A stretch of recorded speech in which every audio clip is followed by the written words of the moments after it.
If you're seeing Google Drive error 38, that usually means your upload is failing because of a browser issue, a network problem, storage limits, or even a file problem. The good news is that this is usually easy to fix. In this video, I'll walk you through the fastest ways to solve Google Drive error 38 step by step, so you can get your files uploading again without wasting time. And if this tutorial helps, please hit the like button and subscribe for more quick tech fixes like this. Let's get started.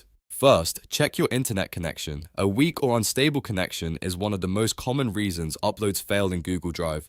Open a speed test website like fast.com and make sure your connection is stable. If your internet seems slow or keeps dropping, try switching from Wi-Fi to a mobile hotspot or restart your router and test again. Even a brief connection issue can interrupt the upload and trigger error 38. If your internet looks fine, the next step is to try uploading in Incognito mode. If you're using Google Chrome, press Ctrl, Shift, and N to open a private window.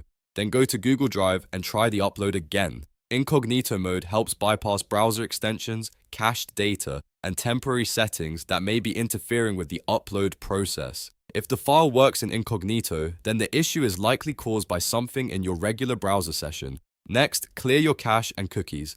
Over time, Chrome can store old or corrupted data that causes strange upload errors.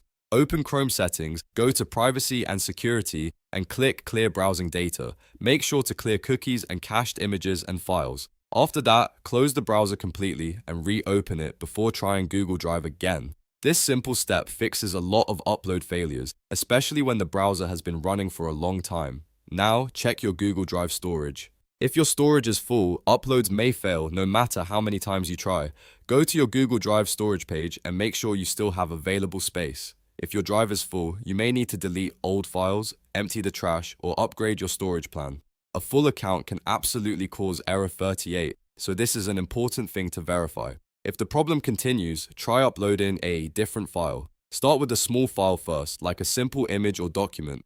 If the smaller file uploads successfully, that tells you the problem is likely with the original file itself. The file may be corrupted, too large, or in a format that is causing issues. In that case, try renaming the file, compressing it, or saving a fresh copy and uploading that version instead. At this point, if you've gone through each step, Google Drive error 38 should be much easier to isolate and fix. Most of the time, it comes down to internet stability, browser interference, a full storage account, or a bad file upload. Working through these checks one by one is the fastest way to get back on track. If this video helped you solve the issue, make sure to like the video, subscribe to the channel, and leave a comment if you want more Google Drive troubleshooting tutorials. Thanks for watching, and I'll see you in the next one.